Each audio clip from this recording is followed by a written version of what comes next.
ക്രിസ്തു യേശുവിൻ്റെ പരിശുദ്ധ നാമത്തിന് മഹത്വമുണ്ടാകുമാറാകട്ടെ. ഇന്ന്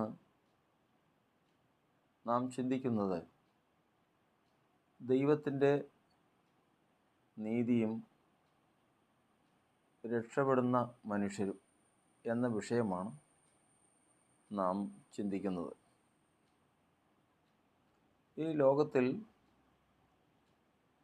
നമ്മളിപ്പോഴത്തെ കണക്കനുസരിച്ച് 1000 കോടിയിൽ പരം മനുഷ്യർ ജീവനോടെ ഉണ്ട്. നിമിഷങ്ങൾ തോറും ജനിക്കുന്നവരും മരണപ്പെട്ടു പോകുന്നവരുമെല്ലാം സംഭവങ്ങളായിട്ട് ലോകത്തിൽ കാണുന്നുമുണ്ട്. ഇതിൽ ഒരംശം മാത്രമേ രക്ഷയിലേക്ക്, ദൈവം ക്രിസ്തുയേശു മുഖാന്തരം ഒരുക്കിയിരിക്കുന്ന രക്ഷയിലേക്ക് വരുന്നുള്ളൂ. മറ്റുള്ളവരെല്ലാം രക്ഷ എന്തെന്നറിയാതെ, രക്ഷയിലെത്താതെ നഷ്ടപ്പെട്ടു പോകുന്നവരാണ്. എന്തുകൊണ്ടാണ് ഇത് സംഭവിക്കുന്നത്? ദൈവം സകലത്തിൻ്റെയും അധിപതിയാണ്. ഈ സകല പ്രപഞ്ചത്തെയും നീതിയോടെ ഭരിക്കുന്നവനാണ് ദൈവം. നീതി എന്ന് പറയുന്നത് വെളിച്ചത്തിൻ്റെ ഫലമാണ്. വെളിച്ചം ദൈവം തന്നെയാണ്. അപ്പോൾ ദൈവം വെളിച്ചമാകുന്നു. വെളിച്ചത്തിൻ്റെ ഫലമായിട്ട് നീതി വെളിപ്പെട്ടു വരുന്നു. ആ നീതിയാലാണ് ദൈവത്തിൻ്റെ സൃഷ്ടിയായ പ്രപഞ്ചവും ലോകവും നിലനിൽക്കുന്നത്. ഇങ്ങനെ ഒരു സംവിധാനം പ്രപഞ്ചത്തിലുള്ളപ്പോൾ ഈ ലോകത്തിൽ മനുഷ്യവംശത്തിൽ ഒരു വിഭാഗം രക്ഷിക്കപ്പെടുന്നു, ഒരു വിഭാഗം നശിച്ചു പോകുന്നു എന്നുള്ളതിനെക്കുറിച്ച് ദൈവത്തിന് പറയാനുള്ള മറുപടി എന്താണ്? ഇത് നമുക്ക് യുക്തിപൂർവം ദൈവത്തിൻ്റെ വചനത്തിൽ നിന്ന് കണ്ടെത്തണം. കാരണം സത്യവേദപുസ്തകത്തിൽ സൂക്ഷിച്ചന്വേഷിച്ച് വായിച്ചു നോക്കുന്നവൻ കണ്ടെത്തുന്നത് ജ്ഞാനത്തിൻ്റെയും സത്യത്തിൻ്റെയും സ്വരൂപമായ ക്രിസ്തുവിനെയാണ്. വഴിയും സത്യവും ജീവനും ക്രിസ്തുവാണ്. ദൈവജ്ഞാനമാണ് ക്രിസ്തു. ജ്ഞാനസ്വരൂപനാണ് ക്രിസ്തു. അതുകൊണ്ട് തന്നെ ഈ വചനത്തിൽ സൂക്ഷ്മമായിട്ട് അന്വേഷിച്ചാൽ നാം കണ്ടെത്തുന്നത് വെളിച്ചമായിരിക്കും. വെളിച്ചത്തിൻ്റെ ഫലമായ നീതിയായിരിക്കും. അതുകൊണ്ടാണ് ദൈവത്തിൻ്റെ വചനം പറയുന്നത്, ജ്ഞാനി തൻ്റെ ജ്ഞാനത്തിൽ പ്രശംസിക്കരുത്, ബലവാൻ തൻ്റെ ബലത്തിൽ പ്രശംസിക്കരുത്.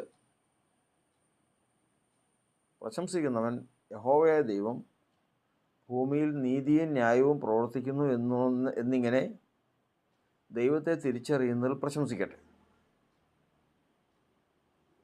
ഒരു മനുഷ്യൻ്റെ ജീവിതത്തിൽ ദൈവം പ്രസാദിക്കുന്ന ഒരു കണ്ടെത്തൽ തന്നെയാണ് ദൈവം പ്രവർത്തിക്കുന്നത്. ദൈവം ലോകത്തിൽ എന്ത് പ്രവർത്തിച്ചാലും അതിൻ്റെ അടിസ്ഥാനം നീതിയും ന്യായവുമായിരിക്കും. അപ്പോൾ സത്യവേദപുസ്തകത്തിലെ ഈ ഭാഗങ്ങൾ നമുക്ക് നമ്മളുടെ ചിന്തയ്ക്ക് പ്രചോദനമാണ്.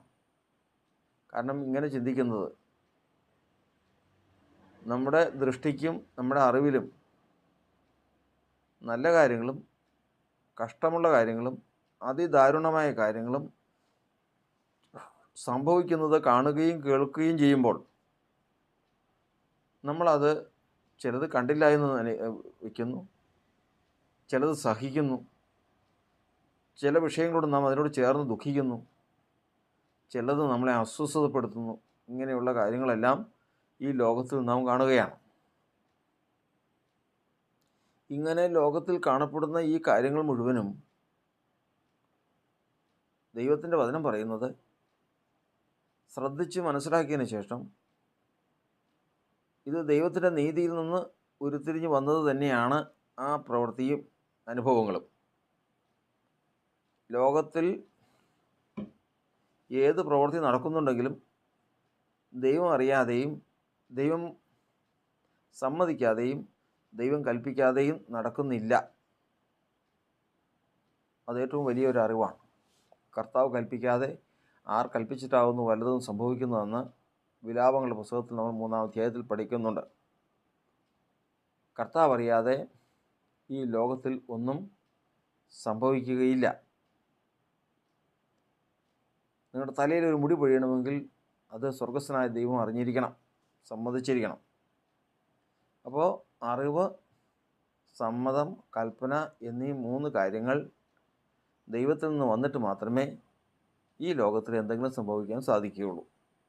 ഇപ്പോൾ കാര്യങ്ങൾ ഒന്നുകൂടി നമ്മൾ ഗൗരവതരമായി.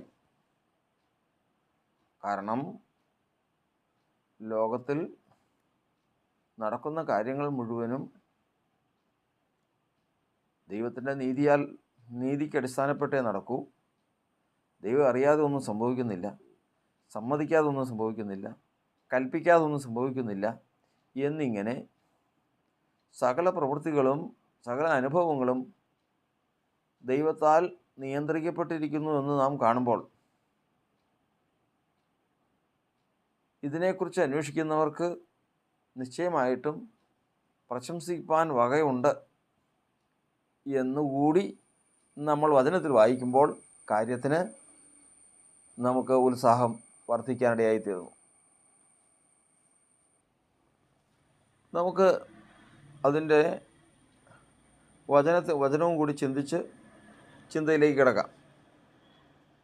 യെരമ്യാ പ്രവചനം 9-ാം അധ്യായത്തിൻ്റെ 23-ാം വാക്യത്തിൽ യഹോവ ഇപ്രകാരം അരുളി ചെയ്യുന്നു: ജ്ഞാനി തൻ്റെ ജ്ഞാനത്തിൽ പ്രശംസിക്കരുത്, ബലവാൻ തൻ്റെ ബലത്തിൽ പ്രശംസിക്കരുത്, ധനവാൻ തൻ്റെ ധനത്തിലും പ്രശംസിക്കരുത്.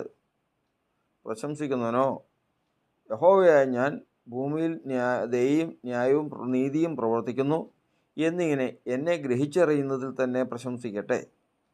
ഇതിലല്ലോ എനിക്ക് പ്രസാദമുള്ളതെന്ന യഹോവയുടെ അരുളപ്പാട്. അപ്പോൾ അവിടെ നിന്ന് ആ വാക്യത്തിൽ നമ്മൾ വായിക്കുന്നത് പ്രശംസിക്കുന്നവൻ. നമുക്കാർക്കും ജഡത്തിൽ പ്രശംസിക്കാൻ പാടില്ല. ഇവിടെ പറയുകയാണ് പ്രശംസിക്കുന്നവൻ. എന്തിൽ പ്രശംസിക്കണം? യഹോവയായ ദൈവം ഭൂമിയിൽ ദയ, ന്യായം, നീതി എന്നിവ പ്രവർത്തിക്കുന്നു എന്നിങ്ങനെ ദൈവത്തെ ഗ്രഹിച്ചറിയുന്നതിൽ പ്രശംസിക്കട്ടെ. ആ വാക്യത്തിൽ നിന്നും ദൈവത്തെ ഒരാൾ മനസ്സിലാക്കാൻ ഏറ്റവും വലിയൊരു വഴി കൂടിയാണ് ലോകത്തിൽ നടക്കുന്ന ഏത് സംഭവങ്ങളുടെയും ആധാരമായിട്ടുള്ള ദൈവനീതി എന്തെന്ന് കണ്ടെത്തുക എന്നുള്ളത്. അവനിൽ ദൈവം പ്രസാദിക്കുമെന്ന് പറഞ്ഞപ്പോൾ നമുക്ക് പെട്ടെന്ന് തന്നെ കാര്യം സന്തോഷകരമായി തോന്നിയെങ്കിലും ലോകത്തിലേക്ക് നോക്കുമ്പോൾ, വിശേഷാൽ നമ്മുടെ വ്യക്തിപരമായ ജീവിതത്തിലേക്ക് വരുമ്പോൾ അനുഭവം മോശമായി ഭവിക്കുന്നുവെങ്കിൽ കാര്യങ്ങൾ വേറെ തരത്തിലേക്ക് തിരിയാൻ സാധ്യതയുണ്ട്. എന്തെന്നാൽ നമ്മൾ ലോകത്തിലേക്ക് നോക്കുമ്പോൾ എന്താണ് സംഭവിക്കുന്നത്? ഒരു കഴിഞ്ഞ ചില ദിവസങ്ങൾക്ക് മുമ്പ് ഒരു കുട്ടി സ്കൂളിൽ പോയിട്ട് തിരിച്ചു വരുന്ന ഭാഗമാണ്. അവരുടെ വഴിയിലുള്ളൊരു വളർത്തു പട്ടി ഈ കുട്ടിയെ ഓടിച്ചിട്ട് കടിച്ചു കീറുകയാണ്. നമുക്ക് കണ്ടാൽ സഹിക്കാൻ സാധിക്കില്ല. ഇത് കണ്ടിട്ട് നമ്മളിപ്പോൾ വായിച്ചത്, നിങ്ങൾ അതിനെ കാരണം അന്വേഷിച്ചറിയണം. അത് സൂക്ഷ്മമായിട്ട് അന്വേഷിച്ചറിഞ്ഞതിന് ശേഷം അതിൽ ദൈവത്തിൻ്റെ നീതി ഉണ്ട്, അത് കണ്ടെത്തണം. അതെങ്ങനെ കണ്ടെത്തും? അതാ പറയുന്നത് ന്യായമാണോ? ആ പട്ടിയെയും പട്ടിയുടെ ഉടമസ്ഥനെയും നീതീകരിക്കുന്ന വാക്കാണോ നമ്മൾ കേൾക്കുന്നത്? അല്ല, അതിലൊരു നീതിയുണ്ട്. ദൈവപ്രവൃത്തി ഉണ്ടതിൽ. അതിനകത്ത് ദൈവം അത് അനുവദിച്ചെങ്കിൽ നമ്മൾ ആദ്യം പറഞ്ഞ 3 കാര്യങ്ങൾ അവിടെ കാണണം. ഏതൊക്കെ? ദൈവത്തിൻ്റെ ദയയും, ദൈവത്തിൻ്റെ നീതിയും. ദൈവത്തിൻ്റെ ദയ അതിൽ കാണണം, ദൈവത്തിൻ്റെ ന്യായം അതിൽ കാണണം, ദൈവത്തിൻ്റെ നീതി അതിൽ കാണണം. ഏത്? ഈ കുട്ടിയെ കടിച്ചു കയറിയ ആ സംഭവത്തിൽ, ആ നായി വന്ന് ഇതിനെ ഈ ചെറിയ സംഭവത്തിൽ ഇത്രയും കാര്യങ്ങൾ അതിൽ കണ്ടെത്തണം. ഇതൊന്നും മനുഷ്യബുദ്ധിക്ക് പെട്ടെന്ന് ഗ്രഹിക്കാൻ സാധിക്കുന്ന കാര്യങ്ങളല്ല. കാരണം യാതൊരു കാരണവശാലും ഇനി ആ കുട്ടി ഏത് നിലയിലുള്ള കുട്ടിയാകട്ടെ, ഇനി ഏറ്റവും ദുഷ്ടൻ്റെ മകനാകട്ടെ, ആ കുഞ്ഞിൽ ദുഷ്ടതയുണ്ടെന്നിരിക്കട്ടെ, അതിൽ നമുക്കത് ദൈവത്തിൻ്റെ ദയയും നീതിയും ന്യായവും അതിൽ കണ്ടെത്തണം എന്ന് വെച്ചാൽ നമുക്ക് എളുപ്പമൊന്നും സാധിക്കുന്ന കാര്യമല്ല.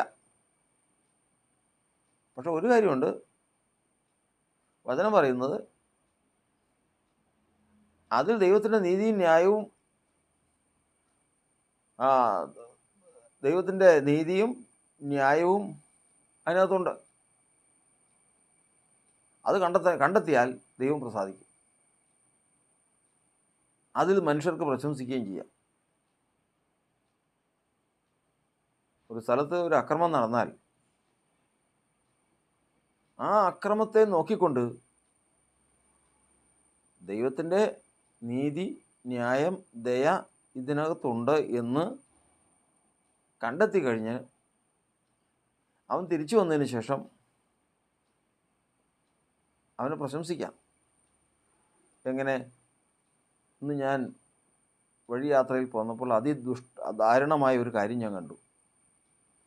വളരെ കഷ്ടതയേറിയ ഒരു കാര്യം ഞാൻ കണ്ടു. എനിക്ക് ഭയങ്കര വിഷമം തോന്നി, വളരെ വേദന തോന്നി. പക്ഷേ ഞാനതിനെക്കുറിച്ച് അന്വേഷിച്ചറിഞ്ഞപ്പോൾ അതിൻ്റെ ദൈവത്തിൻ്റെ നീതിയും ദയയും ന്യായവും അതിൽ നിന്ന് കണ്ടെത്താനിടയായി തീർന്നു.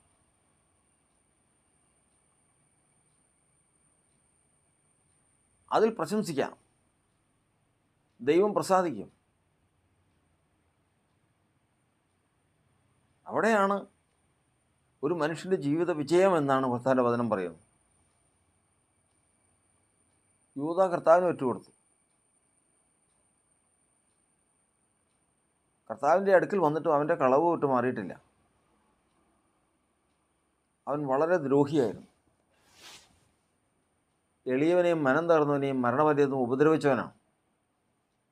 അങ്ങനെ ഒരുപാട് ദോഷങ്ങൾ ചെയ്തവനാണ് യൂദാ. അത് നമ്മൾ 109 സങ്കീർത്തനം വായിക്കുമ്പോൾ അറിയാം. എന്നാൽ അവൻ്റെ മക്കളുടെ കാലം വരുമ്പോഴേക്കും അവൻ്റെ മക്കൾ നാളെ എന്ത് ചെയ്യാൻ പോകുന്നു എന്ന് അവിടെ എഴുതിയിട്ടുണ്ട്. അവൻ്റെ മക്കൾ അലഞ്ഞ് തെണ്ടി നടക്കട്ടെ, അവൻ്റെ അനാഥരോട് ആർക്കും കൃപയുണ്ടാകരുത്.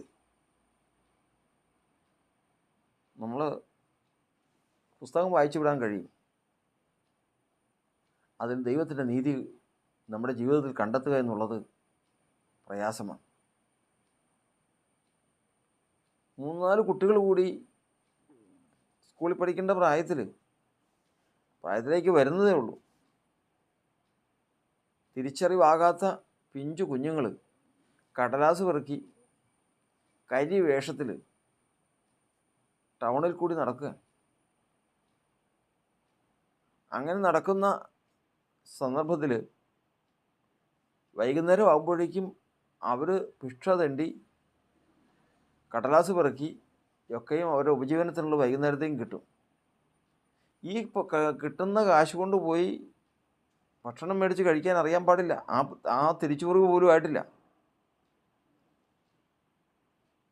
വൈകുന്നേരം ആകുമ്പോഴേക്കും അവർക്ക് അല്പം ഭക്ഷണം കൊടുത്ത് അവരെയും കൊണ്ടുപോയി ഇവർക്ക് കിട്ടിയ പൈസ മുഴുവൻ മേടിച്ചെടുക്കാനായിട്ട് അവിടെ അവരെ ചൂഷണം ചെയ്യുന്നൊരു 1-2 വ്യക്തികൾ അവിടെ വന്ന് മേടിച്ചുകൊണ്ട് പോകും. ഇവരാകട്ടെ ഉറങ്ങാൻ പോലും നേരെ വഴി ഉറങ്ങാൻ പോലും സ്ഥലമില്ലാതെ വണ്ണം ഒരു സ്ഥലത്ത് പോയി വിശ്രമിക്കാൻ വിധിക്കപ്പെട്ടവർ. സഹിക്കാൻ സാധിക്കില്ല,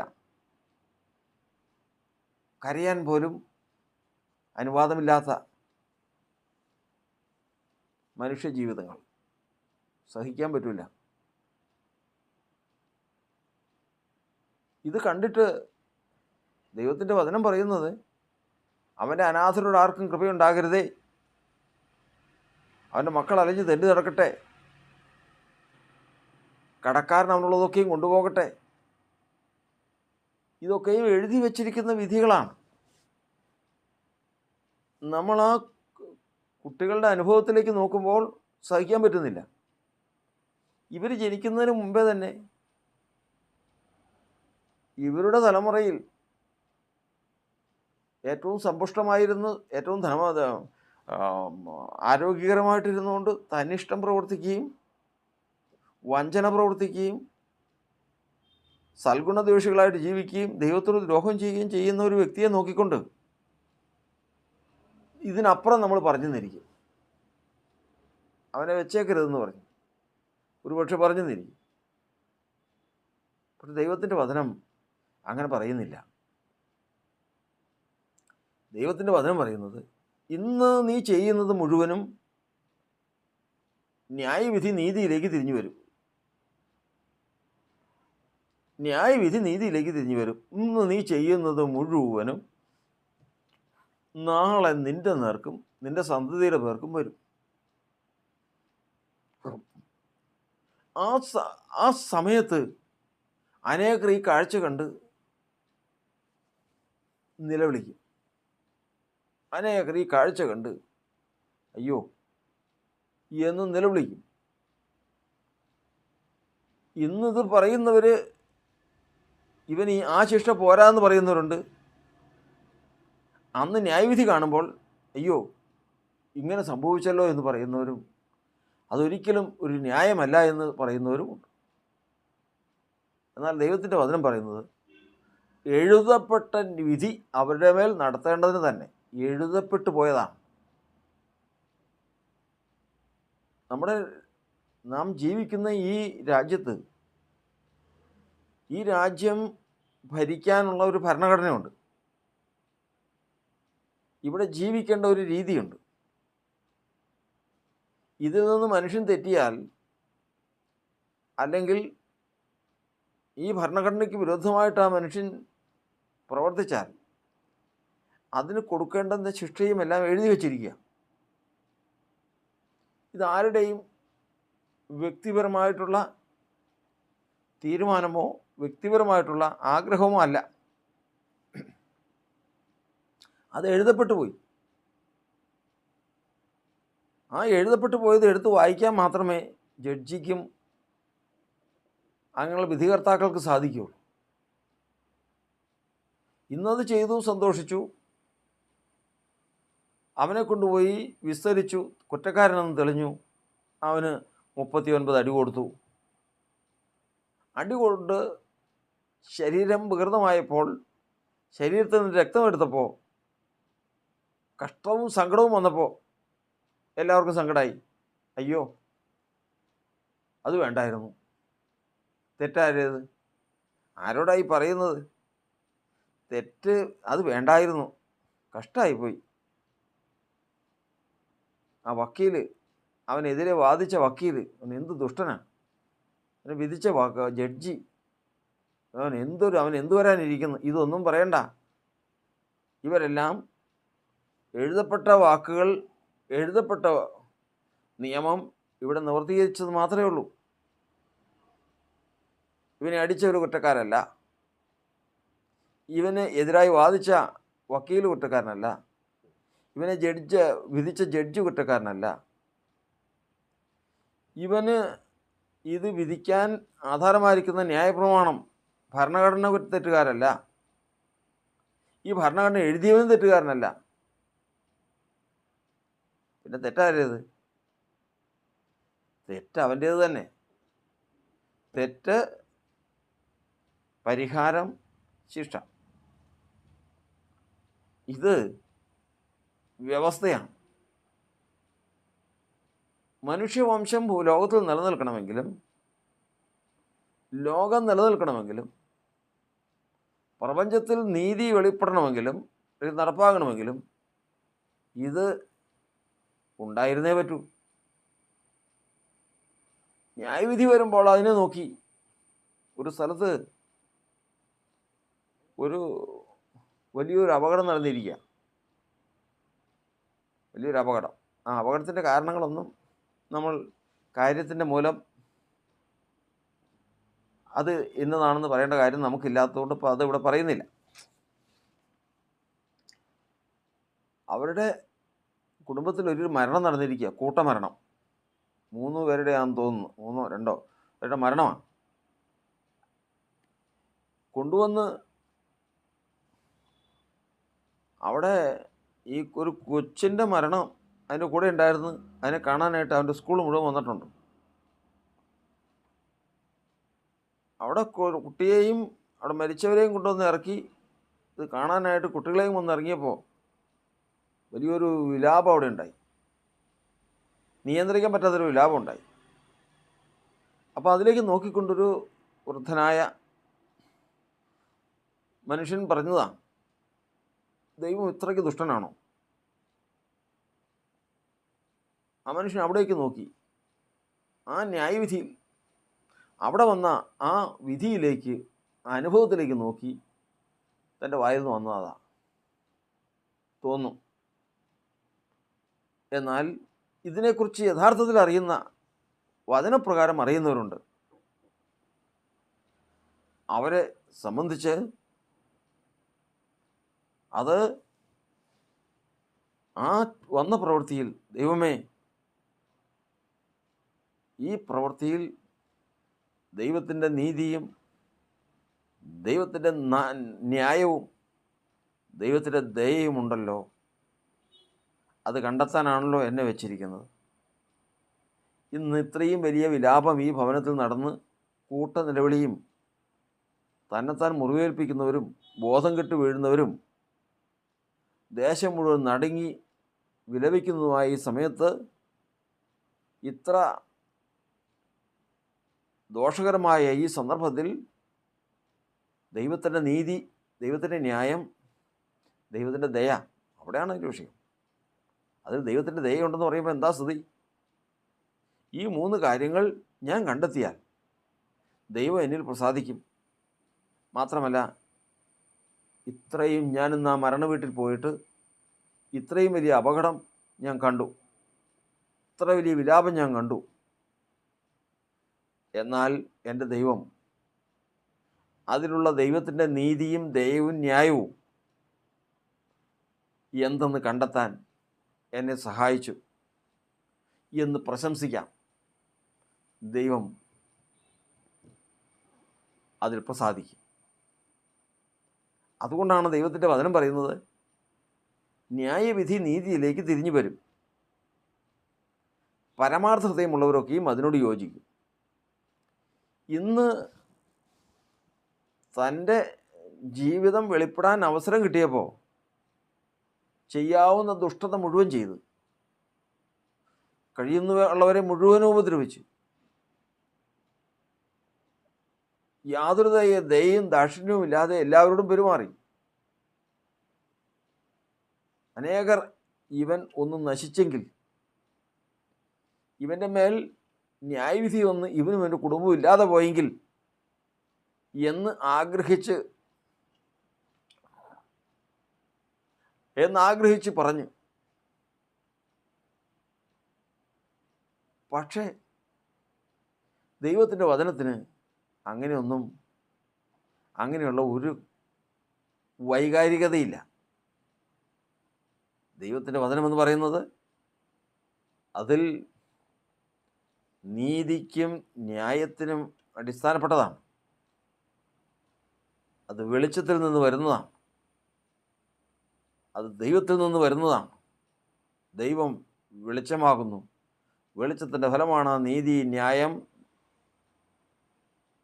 അതിനെ അടിസ്ഥാനപ്പെടുത്തിയിട്ടാണ് ന്യായവിധി എഴുതി വച്ചിരിക്കുന്നത്. എഴുതിയിരിക്കുന്ന വിധിയല്ലാതെ മറ്റൊന്നും നടപ്പാക്കുവാൻ ആർക്കും കഴിയുകയില്ല. കാരണം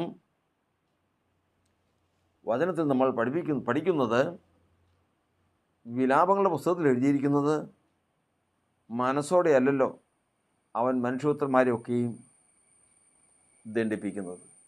മനുഷ്യപുത്രന്മാർക്ക് വേദന വരുന്നുവെങ്കിൽ ഒരിക്കലും ദൈവത്തിൻ്റെ മനസ്സല്ല അത്.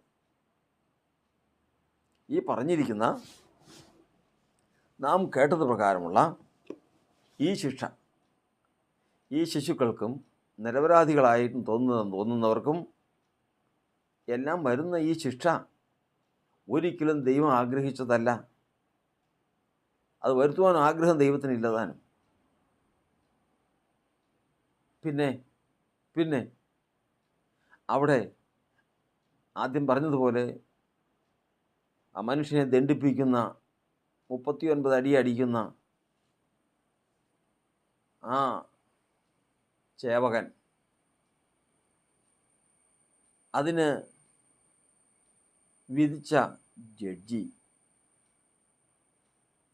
അതിന് അവനെതിരായി അവനാ ശിക്ഷ കൊടുക്കുവാൻ വാദിച്ച വ്യവഹാരജ്ഞൻ,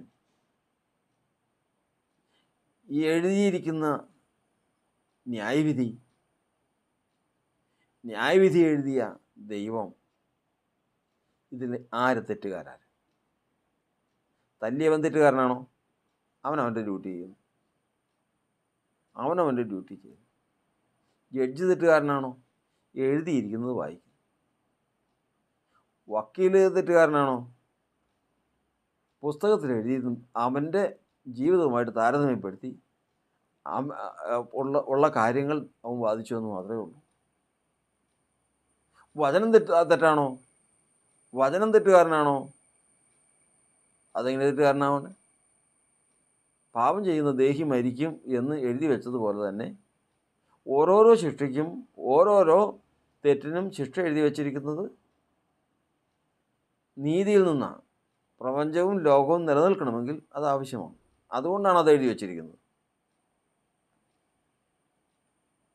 ഇനി എഴുതിയ ദൈവം തെറ്റുകാരനാണോ? പ്രപഞ്ചത്തെ നിലനിർത്തുന്ന ദൈവം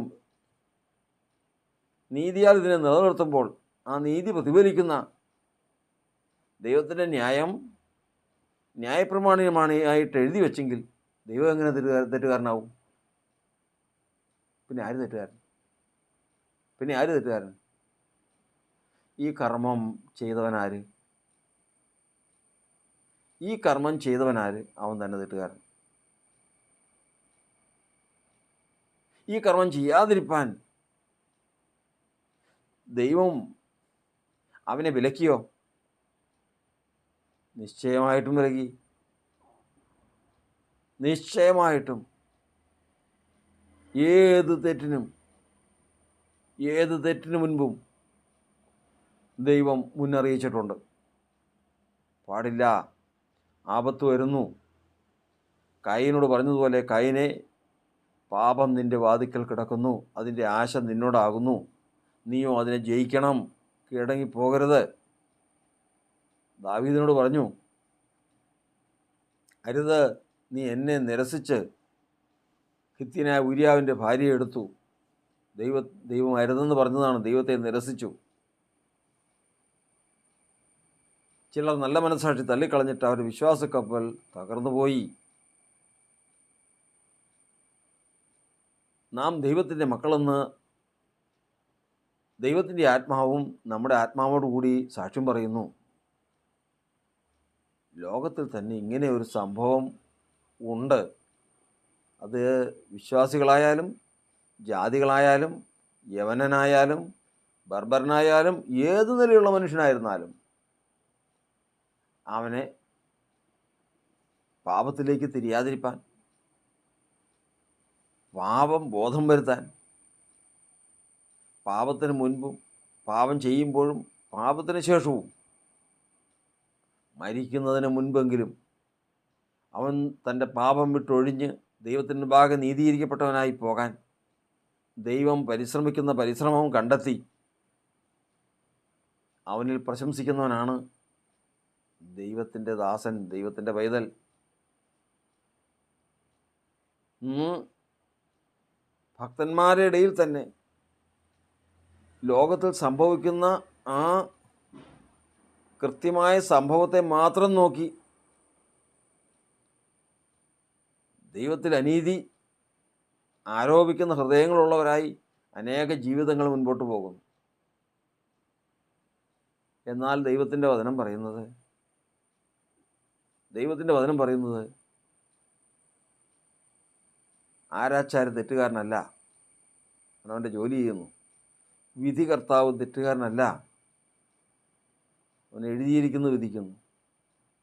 വ്യവഹാരജ്ഞൻ തെറ്റുകാരനല്ല, അവൻ തെറ്റും ചെയ്ത തെറ്റും എഴുതിയിരിക്കുന്ന വിധിയും തമ്മിൽ താരതമ്യപ്പെടുത്തിയതേ ഉള്ളൂ. എഴുതിയിരിക്കുന്ന വിധി തെറ്റുകാരനല്ല, കാരണം വ്യവസ്ഥയാണ്, വെളിച്ചത്തിൻ്റെ ഫലമായ നീതിയുടെ എഴുതപ്പെട്ട രൂപമാണത്. തെറ്റുകാരല്ല,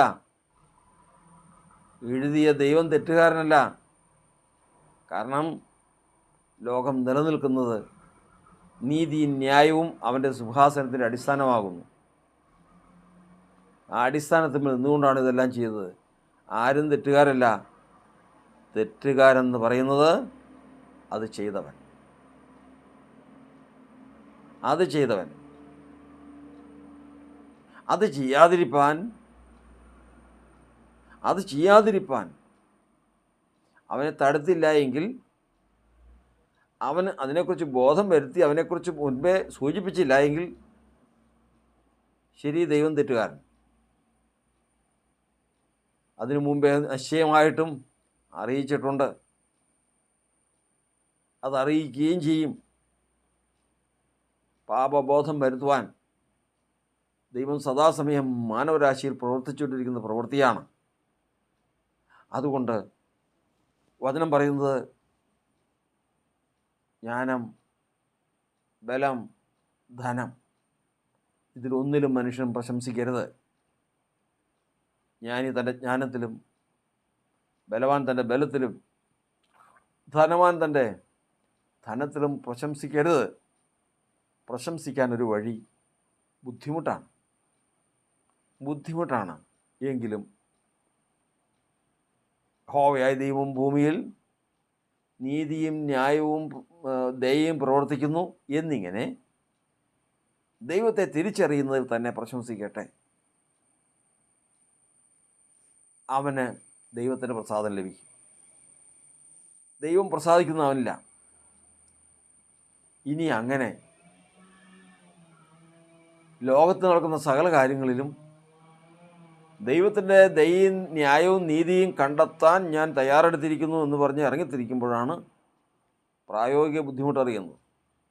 എങ്ങനെ? മധ്യ പൂർവേഷ്യയിൽ നടന്നുകൊണ്ടിരിക്കുന്ന യുദ്ധത്തെ നോക്കി ദൈവത്തിൻ്റെ നീതി അതിനകത്തുണ്ട്, കണ്ടെത്തി, പ്രശംസിച്ചു. ഇന്ത്യയിൽ കാശ്മീരിൽ നടക്കുന്ന സംഘട്ടനം നോക്കി ദൈവത്തിൻ്റെ നീതി കണ്ടെത്തി.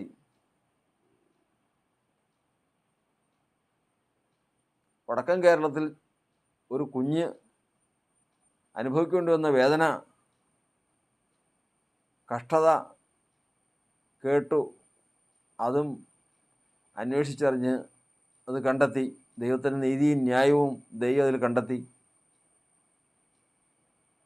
തൻ്റെ ഭവനത്തിലൊരു സംഭവം ഉണ്ടായി, നിലവിളിയായി. തൻ്റെ ഭവനത്തിലൊരു നിലവിളി. എനിക്കിങ്ങനെ ഭവിക്കാൻ കാരണമെന്ത്? എൻ്റെ ഭവനത്തിൽ ഇത് കിടക്കാൻ കാരണമെന്ത്? ഞാൻ ആരോടൊന്നും ചെയ്തിട്ടില്ല. ഞാൻ ആർക്കും വേദനയായിട്ട് ഞാനൊന്നും ചെയ്തിട്ടില്ലല്ലോ. അപ്പോൾ ഇത്രയും നേരം കണ്ടെത്തിയതോ അവിടെയും കണ്ടെത്തണം. ഇറാഖിലും സിറിയയിലും റഷ്യയിലും വടക്കേ അമേരിക്കയിലും മാത്രം കണ്ടെത്തിയാൽ പോരാ. അത് തൻ്റെ സ്വന്തം ജീവിതത്തിൽ തൻ്റെ കാല് കല്ലിൽ തട്ടിയെങ്കിൽ ഇന്ന് എൻ്റെ കാല് കല്ലിന്മേൽ തട്ടി. എൻ്റെ അർത്ഥം, ദൂതൻ അവിടെ ശ്രദ്ധിച്ചില്ല.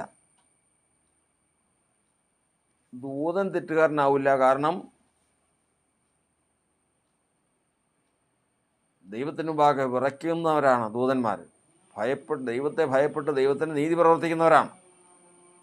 പിന്നെ എൻ്റെ കാല് തട്ടിയത് എങ്ങനെ? ദൂതൻ്റെ പ്രവർത്തനം അവിടെ സാധിക്കാതെ വന്നു. ദൂതൻ മാറി നിൽക്കേണ്ടി വന്നു. എങ്ങനെ? യോശുവ എന്ന് പറയുന്ന ഒരു മഹാപുരോഹിതനുണ്ടായിരുന്നു. മോശയുടെ പിൻഗാമിയായിട്ട് വന്ന യോശുവയല്ല. ഇന്നേക്ക് ഏകദേശം ക്രിസ്തു ജനിക്കുന്നതിന് ഏകദേശം 500 വർഷങ്ങൾക്ക് മുമ്പ് ഉണ്ടായ ഒരു പുരോഹിതൻ്റെ. ഈ പുരോഹിതൻ്റെ ജീവിതത്തിൽ ചില പിഴവുകളുണ്ടായി, അകൃത്യങ്ങളുണ്ടായി. അതവൻ്റെ വസ്ത്രം മുഷിഞ്ഞു പോയി. ആ പുരോഹിതൻ തെറ്റ് ചെയ്ത തെറ്റ് അവൻ്റെ വസ്ത്രം മുഷിയുമാറാക്കി. ഇവനെതിരെ ശത്രു വാദിച്ചു. ഈ ശത്രു വാദിക്കുമ്പോൾ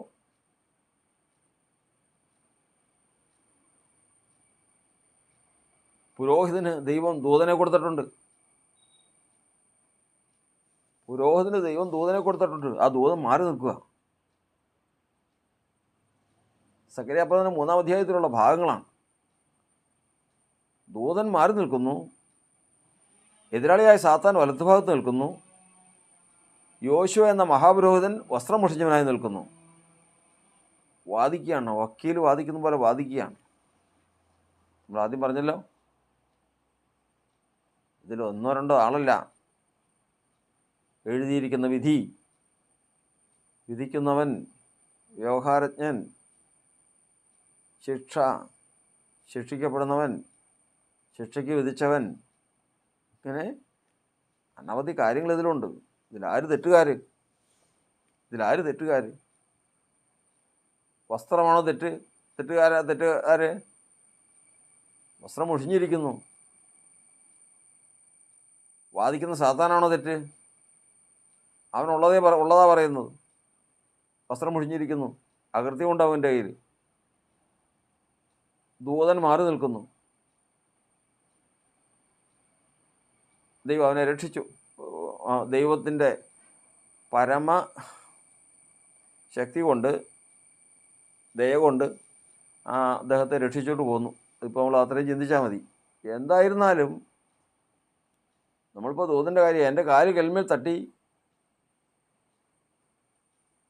എന്തുകൊണ്ട് തട്ടിയെന്ന് ഞാൻ അന്വേഷിച്ചു. ദൂതൻ മാറി നിന്നിട്ടുണ്ട്. ദൂതൻ എൻ്റെ കാല് കല്ലിന്മേൽ തട്ടിപ്പോകാനും സൂക്ഷിച്ചില്ല. കാല് തല്ലിൽ തട്ടിയെങ്കിൽ ശത്രു എൻ്റെ മേൽ അവകാശം പറഞ്ഞ് എൻ്റെ അടുത്തുണ്ട്. എൻ്റെ കയ്യിൽ തെറ്റുണ്ട്. ആ തെറ്റെന്തെന്ന് ഞാൻ അന്വേഷിച്ചറിഞ്ഞു. ദൈവം തൻ്റെ ആത്മാവിനാൽ അത് വെളിപ്പെടുത്തി. എൻ്റെ തെറ്റ് ഇന്നതാണ്. ഞാൻ ആ തെറ്റ് ചെയ്തു. എൻ്റെ വസ്ത്രം മുഷിഞ്ഞു. ശത്രു അവകാശം പറഞ്ഞു. ദൂതന് എൻ്റെ കാലിനെ സംരക്ഷിക്കാൻ സാധിച്ചില്ല, മാറി നിന്നു. ഇത്രയും കാര്യങ്ങൾ ഞാൻ തിരിച്ചറിഞ്ഞു. ദൈവമേ, നീ നീതിമാൻ. തെറ്റെൻ്റേതാണ്. ഞാൻ ചെയ്തിട്ടുള്ള തെറ്റുകൾക്കൊത്തവണ്ണം നീ എന്നോട് ചെയ്തില്ല. നീ ഈ പ്രവർത്തിച്ചതിൽ നിൻ്റെ ദയയും നിൻ്റെ ന്യായവും നിൻ്റെ നീതിയും ഞാൻ കാണട്ടെ, ഞാൻ അറിയട്ടെ. മതി. ദൈവം അതിൽ പ്രസാദിച്ചു. പകരം ഇതിനൊക്കെ ഞാനൊന്നും ചെയ്തിട്ടില്ല. ഇന്ന് എനിക്കിങ്ങനെ വന്നതെന്ത്? സ്വന്തം ഗതിയെക്കുറിച്ച് ആവലാതി പറയുന്നവരെന്ന് കർത്താവിൻ്റെ വചനത്തിലുള്ളതുപോലെ പെറുവെറുപ്പോട് കൂടി തൻ്റെ ജീവിതം അങ്ങോട്ട് വല്ലാത്തൊരു നിലയിലേക്ക് അങ്ങ് തുടങ്ങുകയാണ്. ഒടുവിൽ എങ്ങുമെത്താതെ പോകുന്ന ഒരവസ്ഥയിലേക്ക് ആ മനുഷ്യൻ നീങ്ങി. അങ്ങനെ നീങ്ങിപ്പോവുകയാണ്. അതുകൊണ്ട് കർത്താവിൻ്റെ വചനം പറയുന്നത് ന്യായവിധി നീതിയിലേക്ക് തിരിഞ്ഞു വരും. ആ ന്യായവിധി കണ്ടുകൊണ്ട് വിധിക്കരുത്. ശൗലെന്ന് പറയുന്ന രാജാവിൻ്റെ ജീവിതാനുഭവത്തിൽ വിധിയെ മാത്രം നോക്കിയെടുക്കാം. അവനൊരു വെപ്പാട്ടി ഉണ്ടായിരുന്നു, റിസ്പ എന്ന് പറയുന്നൊരു വെപ്പാട്ടി. ഈ സ്ത്രീ നിയമപ്രകാരം ഭാര്യ പോലുമല്ല. പണ്ടത്തെ കാലത്ത് കുടുംബവർദ്ധനവിനും മക്കളെ സമ്പാദിക്കാനും വേണ്ടി റാഹേലിനെയും ലേയെയും പോലെ ഭർത്താക്കന്മാർക്ക് തൻ്റെ വേലക്കാരത്തികളെ കൊടുത്ത് ഭർത്താവിൻ്റെ കുഞ്ഞുങ്ങൾ അവരിൽ കൂടി പുറപ്പെട്ടു വരുന്നത് തങ്ങളുടെ മക്കളാക്കി തീർക്കുന്ന അനുഭവങ്ങളൊക്കെ പഴയ നിയമത്തിലുണ്ട്. ഇതുപോലെ താൻ കീപ്പായിട്ട് അല്ലെങ്കിൽ വെപ്പാട്ടിയായിട്ട് സ്വീകരിച്ചിരിക്കുന്ന ഒരാളാണ് അവൾ.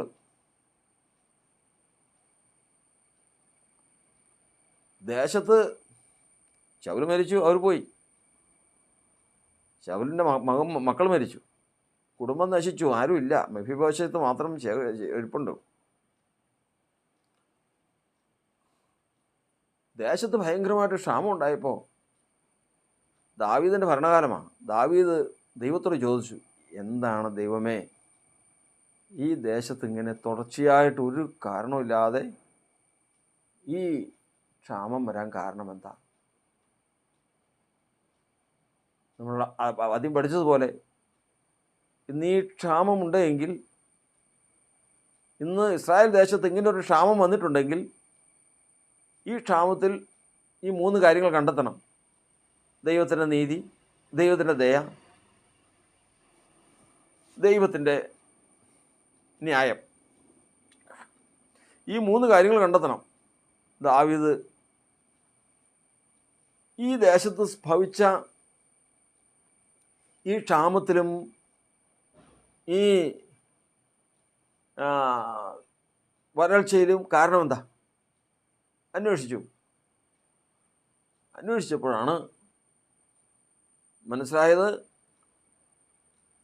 ഇസ്രായേൽ ജനം മിസ്രൈമിൽ നിന്ന് പുറപ്പെട്ടു വന്നപ്പോൾ കനാൻ ദേശത്ത് വസിച്ചുകൊണ്ടിരുന്ന ഗിബെയോന്യർ എന്ന് പറയുന്ന ജാതികളായ മനുഷ്യർ ശക്തന്മാരാണെങ്കിലും ദൈവത്തെ ഭയപ്പെട്ട് ദൈവത്തിൽ വിശ്വസിച്ച് യോശുവുമായിട്ട് ഉടമ്പടി ചെയ്ത് ഇവരെ കൊല്ലുകയില്ല എന്ന് യോശുവ പ്രഭുക്കന്മാരോടുകൂടി യഹോവയുടെ നാമത്തിൽ വാക്കുകൊടുത്തു, സത്യം ചെയ്ത് കൊടുത്തു, വാക്കുകൊടുത്തു. ഇത് കഴിഞ്ഞിട്ടാണ് അറിഞ്ഞത് ഇവരെ വഞ്ചിച്ചതാണെന്ന് യോശുവ മനസ്സിലാക്കിയത്. പക്ഷെ കർത്താവിൻ്റെ നാമത്തിൽ വാക്കുകൊടുത്ത് അവരെ കൊല്ലില്ലെന്ന്. അങ്ങനെ അവരെ ദൈവാലയത്തിലെ വേലയ്ക്കായിട്ട് ഇവരുടെ അടിമകളായിട്ടൊക്കെ ജീവിക്കാൻ അനുവദിച്ചു. അവരാണ് ഗിബെയോന്യർ എന്ന് പറയുന്ന കൂട്ടം. യോശുവയുടെ കാലം കഴിഞ്ഞു, ന്യായാധിപന്മാരുടെ കാലം കഴിഞ്ഞു, തലമുറകൾ കഴിഞ്ഞു. ശൗലിൻ്റെ കാലം വന്നപ്പോഴേക്കും, ശൗലിൻ്റെ കാലഘട്ടം മുഴുവൻ വന്നപ്പോഴേക്കും ശൗൽ നോക്കിയപ്പോൾ ഗിബെയോന്യർ എന്ന് പറയുന്ന ജാതികൾ ദേശത്തെല്ലാം നിറഞ്ഞു കിടക്കുക. ദൈവമക്കൾക്ക് അസൗകര്യമാണ്. കാരണം അവരെക്കാൾ കൂടുതൽ ബലവാന്മാരാകുന്ന തരത്തിൽ ജനം പടർന്നു കിടക്കുക ഗിബെയോന്യർ. ഇവരെ കൊന്നുകളഞ്ഞ് ഇവരെ കുറേ അങ്ങോട്ട് മുടിച്ചു കളഞ്ഞാൽ ദൈവജനത്തിന് സന്തോഷമാകും എന്ന് വിചാരിച്ച് മനസ്സിൽ കണ്ടുകൊണ്ട് ശൗല് ഇവരെ കൊന്നുപിടിച്ചു. കുറേ എണ്ണത്തിനെയും കൊന്നു. കാരണമൊന്നുമില്ലാതെ. വാക്ക് കൊടുത്തേക്കണതാ, കർത്താവിൻ്റെ നാമത്തിൽ വാക്ക് കൊടുത്തിരിക്കുന്നതാ, അവരെ കൊല്ലില്ല എന്ന്, ഉപദ്രവിക്കില്ല എന്ന്. ഈ വാക്ക് ശൗൽ തെറ്റിച്ച്. ഇതിൻ്റെ ന്യായവിധിയാണ് ദാവീദിൻ്റെ കാലത്ത് വന്ന ക്ഷാമമെന്ന് മനസ്സിലായി. ദൈവം അറിയിപ്പ് കൊടുത്തു. ദാവീദിൻ്റെ കാര്യം മനസ്സിലായി. ഇതിൽ ദൈവത്തിൻ്റെ നീതി, ദൈവത്തിൻ്റെ ന്യായം, ദൈവത്തിൻ്റെ ദയ ഇത് കർത്താവിൻ്റെ ദാസൻ കണ്ടെത്തി. ഈ 3 കാര്യങ്ങൾ അതിൽ ദാവീദ് കണ്ടെത്തി. ഗിബെയോന്യരെ വിളിച്ച്, ഈ ജാതികളെ വിളിച്ചതിന് ശേഷം പറഞ്ഞ്, നിങ്ങൾ ഇസ്രായേലിയരുടെ കർത്താവിൻ്റെ നാമത്തിൽ ഉടമ്പടി ചേർന്ന് ജീവിക്കുന്നവരാ. എന്നാൽ എനിക്ക് മുൻപുണ്ടായിരുന്ന ശൗൽ രാജാവ് നിങ്ങളെ കൊല്ലാൻ നോക്കി കുറേ ഉപദ്രവിച്ച് മുടിച്ചു കളഞ്ഞു. ഇന്ന് ദൈവത്തിൻ്റെ കോപം വന്നിരിക്കുക. അതുകൊണ്ട് നിങ്ങൾ ക്ഷമിച്ച് ഞങ്ങളെ അനുഗ്രഹിക്കണം. എന്ത് പിഴയാണ് ഞങ്ങൾ അടയ്ക്കേണ്ടത്? അല്ലെങ്കിൽ നിങ്ങൾക്ക് എന്താണ് തരേണ്ടത്? എന്ത് തന്നാൽ നിങ്ങളുടെ കോപം, നിങ്ങളുടെ വേദന അടങ്ങും എന്ന് ചോദിച്ചപ്പോൾ ഗിബെയോന്യർ, കാരണം നിരപരാധികളെ കൊന്നു മുടിച്ചതാണെന്ന് ഓർക്കണം, നിരപരാധികളെ കൊന്നു മുടിച്ചതാണ്. പറയാൻ കഴിയും, സ്വന്തം കുഞ്ഞുങ്ങളെയും സ്വന്തം കുടുംബത്തിലും വരുമ്പോഴാണ് ഇതിൻ്റെ വേദന അറിയുന്നത്. അവർ പറഞ്ഞു, ദാവീദ് രാജാവേ, ശൗലിൻ്റെ ഗ്രഹവും ഞങ്ങളും തമ്മിലുള്ള ബന്ധം പണത്താലോ മറ്റെന്തിനാലോ തീരുന്നതല്ല. അതാർക്കും അറിയാൻ പാടില്ല. അതുപോലെയാണ് ചെയ്തതേ. മനുഷ്യൻ ചെയ്തു വയ്ക്കുന്ന പ്രവൃത്തിയുടെയാണ്. രാജ്യത്വം കയ്യിൽ കിട്ടി, വാളും കയ്യിൽ കിട്ടി, പറഞ്ഞു കഴിഞ്ഞാൽ അനുസരിക്കുന്ന കുറേ പേരും കയ്യിൽ കിട്ടിയതോടുകൂടി ചെയ്തു വെച്ച പ്രവൃത്തികളാണ്. ആ വേദനയോടുകൂടി അവർ പറയുകയാണ്, ഇത് പണം തരാമെന്നോ ദാവീദ് ഞങ്ങൾക്ക് കുറേ നഷ്ടപരിഹാരം തരാമെന്ന് പറഞ്ഞാൽ തീരുന്ന വിഷയമല്ലത്. ഇനി ഇസ്രായേലിൽ ഒരാളെ കൊല്ലുകയോ ഇല്ലാതാക്കുകയോ ചെയ്യുന്നത് അതും ഞങ്ങൾക്കുള്ളതല്ല. ഒന്നും വേണ്ട. ഇത് ദൈവത്തിൻ്റെ ജനമാണ്. ഒരൊറ്റ ആൾക്കൊരു ദോഷവും വരാനും അത് ഞങ്ങൾക്ക് പാടില്ല. അപ്പോൾ ദാവീദ് ചോദിച്ചു, എന്താ നിങ്ങൾ ഉദ്ദേശിക്കുന്നത്? എന്താ ചെയ്യേണ്ടത്? ഇപ്പോൾ പണത്തിൽ തീരില്ല, ഇസ്രായേലിൽ ആരെയും കൊല്ലുകയും വേണ്ട, പിന്നെ എന്താ ചെയ്യേണ്ടത്? അവർ പറഞ്ഞു, ഞങ്ങളെ ഉപായത്തിൽ ഇല്ലാതാക്കാൻ ശ്രമിച്ച് ഞങ്ങളെ മുടിച്ചു കളഞ്ഞ ശൗലിൻ്റെ കുടുംബത്തിൽ നിന്ന് 10 പേരെ ഞങ്ങൾക്ക് തരണം. ക്ഷമിക്കണം, 10 പേരല്ല, 7 പേരെ ഞങ്ങൾക്ക് തരണം. ആ ഭാഗം ഒന്ന് വായിക്കാം. 2 ശമൂവേലിൻ്റെ പുസ്തകം 21-ാം അധ്യായത്തിൻ്റെ 4-ാം വാക്യത്തിൽ, ഗിബെയോന്യർ അവനോട്, ശൗലിനോടും അവൻ്റെ ഗൃഹത്തോടും ഞങ്ങൾക്കുള്ള കാര്യം പൊന്നും വെള്ളിയും കൊണ്ട് തീരുന്നതല്ല, ഇസ്രായേലിൽ ഒരുത്തനെ കൊല്ലുന്നതും ഞങ്ങൾക്കുള്ളതല്ല എന്ന് പറഞ്ഞു. നിങ്ങൾ പറയുന്നത് ഞാൻ ചെയ്തു തരാമെന്ന് ദാവീദ് പറഞ്ഞു. അവർ രാജാവിനോട്, ഞങ്ങളെ നശിപ്പിക്കുകയും ഇസ്രായേൽ ദേശത്തെങ്ങും ഞങ്ങൾ ശേഷിക്കാതെ മുടിഞ്ഞു പോകത്തക്കവണ്ണം ഉപായം ചിന്തിക്കുകയും ചെയ്തവൻ്റെ മക്കൾ 7 പേരെ ഞങ്ങൾക്ക് ഏൽപ്പിച്ചു തരണം. ഞങ്ങൾ അവരെ യഹോവയുടെ വൃതനായ ശൗലിൻ്റെ ഗബയിൽ യഹോവയ്ക്ക് തൂക്കിക്കളയുമെന്ന് ഉത്തരം പറഞ്ഞു. ഞാൻ അവരെ തരാമെന്ന് രാജാവ് പറഞ്ഞു.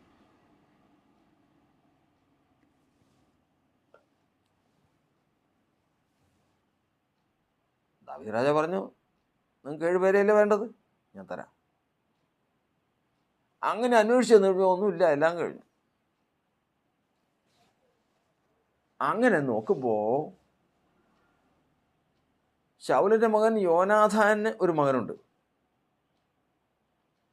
യോനാഥാനും ദാവീദും തമ്മിൽ അത്രമാത്രം സ്നേഹിതരായിരുന്നു. അപ്പോൾ യോനാഥാൻ്റെ മകനെ മാത്രം വേണ്ട, തുടരുത്. മറ്റുള്ളവരെ അന്വേഷിച്ച് 7 പേരെ തികയ്ക്കാൻ വേണ്ടി പോകുന്ന കൂട്ടത്തിൽ ഇവരെയും എടുത്തു. ആരെ? ഈ വെപ്പാട്ടിയായ റിസ്പയെയും അവളുടെ മക്കളെയും. ആ ഭാഗം നമ്മൾ വായിക്കുമ്പോൾ അയ്യാവിൻ്റെ മകൾ റിസ്പ ശൗലിന് പ്രസവിച്ച 2 പുത്രന്മാരായ അർമോനിയെയും മെഫിബോശത്തിനെയും ശൗലിൻ്റെ മകളായ മീഖൾ മെഹാലോത്യൻ ബർസില്ലായിയുടെ മകനായ അദ്രിയേലിന് പ്രസവിച്ച 5 പുത്രന്മാരെയും രാജാവ് പിടിച്ച് ഗിബെയോന്യരുടെ കയ്യിലേൽപ്പിച്ചു. അവർ അവരെ മലയിൽ യഹോവയുടെ മുമ്പാകെ തൂക്കിക്കളഞ്ഞു. അങ്ങനെ അവർ 7 പേരും ഒരുമിച്ച് മരിച്ചു. കൊയ്ത്തുകാലത്തിൻ്റെ ആദ്യ ദിവസങ്ങളായ യവകൊയ്ത്തിൻ്റെ ആരംഭത്തിലായിരുന്നു അവരെ കൊന്നത്. അയ്യാവിൻ്റെ മകളായ റിസ്പ ചാക്കുശീലയെടുത്ത് പാറമേൽ വിരിച്ച് കൊയ്ത്തുകാലത്തിൻ്റെ ആരംഭം മുതൽ ആകാശത്തു നിന്ന് അവരുടെ മേൽ മഴ പെയ്തതുവരെ പകൽ ആകാശത്തിലെ പക്ഷികളോ രാത്രി കാട്ടുമൃഗങ്ങളോ അവരെ തൊടുവാൻ സമ്മതിക്കാതിരുന്നു.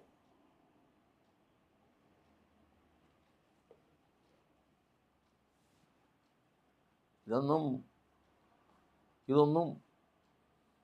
നമ്മൾ മറന്നു പോകാൻ പാടില്ലാത്ത കാര്യങ്ങളാണ്. ഈ സാധു സ്ത്രീ ശൗലിന് 2 മക്കളെ പ്രസവിച്ചിട്ടുണ്ട്. ഒരു ഭാര്യ എന്നുള്ള പദവി പോലും അവൾക്കില്ല. അവൾ രാജാവിൻ്റെ വെപ്പാട്ടിയായിരുന്നു, 2 കുട്ടികളെ പ്രസവിച്ചിട്ടുണ്ട്. അവളെ വളർത്തി, അവരാണ് അവളുടെ ജീവിതം. ഗിബെയോന്യർ ചോദിച്ചപ്പോൾ ആ ചോദിച്ച ചോദ്യത്തിൽ ഈ 2 മക്കളെയും പിടിച്ച് ദാവീദ് കൊടുത്തു. ഒരമ്മയാണ്. അങ്ങനെ മറ്റ് 5 പേരൊരു കുട്ടി 7 പേരെ കൊണ്ടുപോയി തൂങ്ങിക്കിടക്കുകയാണ്. മരത്തിൽ തൂങ്ങിക്കിടക്കുകയാണ്. അവിടെ ഒരു സംഭവമുണ്ട്.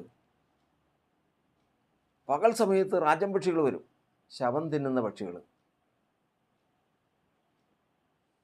തൻ്റെ 2 കുഞ്ഞുങ്ങളാ താൻ ഗർഭത്തിൽ ചുമന്ന് 10 മാസം ചുമന്ന് പ്രസവിച്ച് വളർത്തി അവരാലുള്ള നന്മയ്ക്ക് വേണ്ടി കാത്തിരുന്ന 2 മക്കളാണ് മരത്തിൽ കിടക്കുന്നത്. ഒരു ദിവസമല്ല, 2 ദിവസമല്ല. റാഞ്ചൻ പക്ഷികൾ വരുമ്പോൾ ചാക്കുശീല എടുത്ത് ഈ മരത്തിൻ്റെ ചോട്ടിൽ നിന്നുകൊണ്ട് ഈ മാതാവ് ഒച്ചയുണ്ടാക്കി എറിയും. ബാല്യപ്രായത്തിൽ തൻ്റെ കുഞ്ഞുങ്ങളുടെ മേൽ ഉറുമ്പ് കടിക്കാതെ വണ്ണം നോക്കുന്ന ഒരു മാതാവിനെ പോലെ ആ ശവശരീരത്തിൽ റാഞ്ചൻ പക്ഷികളും രാത്രി കാട്ടുമൃഗങ്ങൾ, മരത്തിൽ കയറുന്ന മൃഗങ്ങളുണ്ട്, അവർ കയറി ഈ ശവം തിന്നും. ഇത് രണ്ടും സമ്മതിക്കാതെ ഈ സ്ത്രീ സഹിക്കാൻ പറ്റുകയില്ല. ഈ സ്ത്രീ നോക്കിക്കൊണ്ടിരിക്കുകയാണ്. അവിടെ നിന്ന് അറിവ് കിട്ടി ദാവീദിന്. റിസ്പ ചെയ്ത പ്രവൃത്തി ആർക്ക് സഹിക്കാൻ പറ്റും? ദാവീദ് കേട്ട ഉടനെ കൽപ്പന കൊടുത്തു. ചെന്ന് ആ ശവങ്ങൾ മരത്തിൽ നിറക്കി കൊണ്ടുപോയി മറവ് ചെയ്യാനുള്ള കാര്യാദികൾ ചെയ്തു.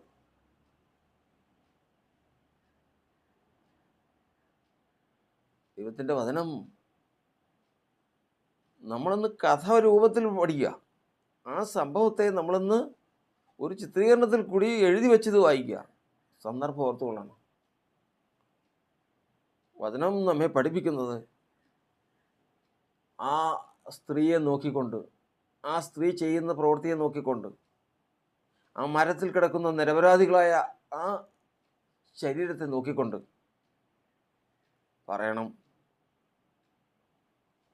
പറയണം ഈ സംഭവത്തിൽ ദൈവത്തിൻ്റെ ദയയും ദൈവത്തിൻ്റെ നീതിയും ദൈവത്തിൻ്റെ ന്യായവും ഉണ്ടെന്ന് നമുക്ക് പറയാം. ഒരുപക്ഷെ ദാവീദിനും പറയാം, ഇസ്രായേലർക്കെല്ലാം പറയാം. റിസ്പയ്ക്ക് പറയാൻ പറ്റുമോ?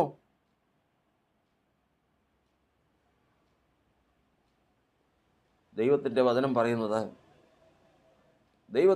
പറയുന്നത്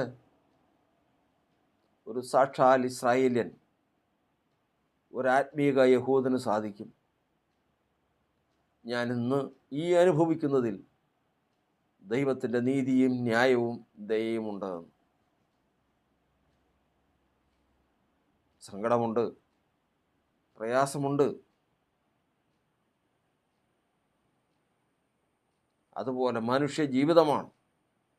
ഈ കാര്യങ്ങളെല്ലാം ഉണ്ടെങ്കിലും ദൈവത്തിൻ്റെ വചനം പറയുന്നത് ദൈവം പ്രസാദിക്കുന്ന ഒരു കൂട്ടമുണ്ട് ഈ ലോകത്ത്. അത് തങ്ങളുടെ ജീവിതത്തിലായിരുന്നാലും, അന്യൻ്റെ ജീവിതത്തിലായിരുന്നാലും, തൻ്റെ ശരീരത്തിലായിരുന്നാലും, എവിടെയായിരുന്നാലും ദൈവത്തിൻ്റെ ദയയും നീതിയും ന്യായവും കണ്ടെത്താതെ അവരടങ്ങുകയില്ല. അത് കണ്ടെത്തി അതിൽ അവർ പ്രശംസിക്കും. ദൈവം അവരിൽ പ്രസാദിക്കും. ഭൂമിയിൽ ദൈവപ്രസാദമുള്ളവർക്ക് സമാധാനം ലഭിക്കുക തന്നെ ചെയ്യും. ഇന്ന് കർത്താവിൻ്റെ സന്നിധിയിൽ, ഇന്ന് ദൈവത്തിൻ്റെ സന്നിധിയിൽ ദൈവത്തിൻ്റെ വചനം നമ്മെ പഠിപ്പിക്കുന്നത് ന്യായവിധി നീതിയിലേക്ക് തിരിഞ്ഞു വരും. പരമാർത്ഥതയുമുള്ളവരൊക്കെയും അതിനോട് യോജിക്കും. ബലവാൻ തൻ്റെ ബലത്തിൽ പ്രശംസിക്കരുത്, ജ്ഞാനി തൻ്റെ ജ്ഞാനത്തിൽ പ്രശംസിക്കരുത്, ധനവാൻ തൻ്റെ ജ്ഞാനത്തിൽ പ്രശംസിക്കരുത്. പ്രശംസിക്കുന്നവൻ യഹോവയായ ദൈവം ഭൂമിയിൽ നീതിയും ദയയും ന്യായവും പ്രവർത്തിക്കുന്നു എന്നിങ്ങനെ ദൈവത്തെ തിരിച്ചറിയുന്നതിൽ പ്രശംസിക്കട്ടെ. ദൈവത്തിൻ്റെ പ്രസാദമുള്ളവർക്ക് ആ ദിവ്യസമാധാനമുണ്ടാകും. അതുകൊണ്ട് ഏത് പ്രവൃത്തിയും ജീവിതത്തിലേക്ക് വരുമ്പോൾ ഓർത്തുകൊള്ളണം, ഒരു ന്യായവിധി ഉണ്ടെന്ന് ഓർത്തുകൊള്ളുവീൻ.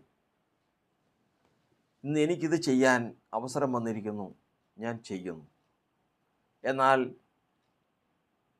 എഴുതിയിരിക്കുന്ന വിധിയുണ്ട്. ഓരോരോ തെറ്റുകൾക്കും ലംഘനങ്ങൾക്കും എഴുതിയിരിക്കുന്നൊരു വിധിയുണ്ട്. ആ വിധി ഇന്നല്ലെങ്കിൽ നാളെ നടപ്പാകുക തന്നെ ചെയ്യും. ആ വിധി നീതിയിലേക്ക് തിരിഞ്ഞു വരും. അന്ന് പരമാർത്ഥതയുമുള്ളവർ അതിനോട് യോജിക്കും. പരമാർത്ഥതയുമുള്ളവർ ആ വിധിയോട് യോജിക്കും. അവർ ദൈവത്തിങ്കൽ നീതിയും ദയയും ന്യായവും ആരോപിക്കും. അവർക്ക് ദൈവത്തിൻ്റെ പ്രസാദവും ലഭിക്കും. ദിവ്യ സമാധാനം അവരെ ഭരിക്കും. അവരെ ദൈവമുഖത്തിലേക്ക് ചേർത്ത് കൊള്ളപ്പെടും. കണ്ടെത്താം. ദൈവപ്രസാദം ലഭിപ്പാൻ തക്കവണ്ണം നമുക്ക് ദൈവത്തിൻ്റെ നീതിയെ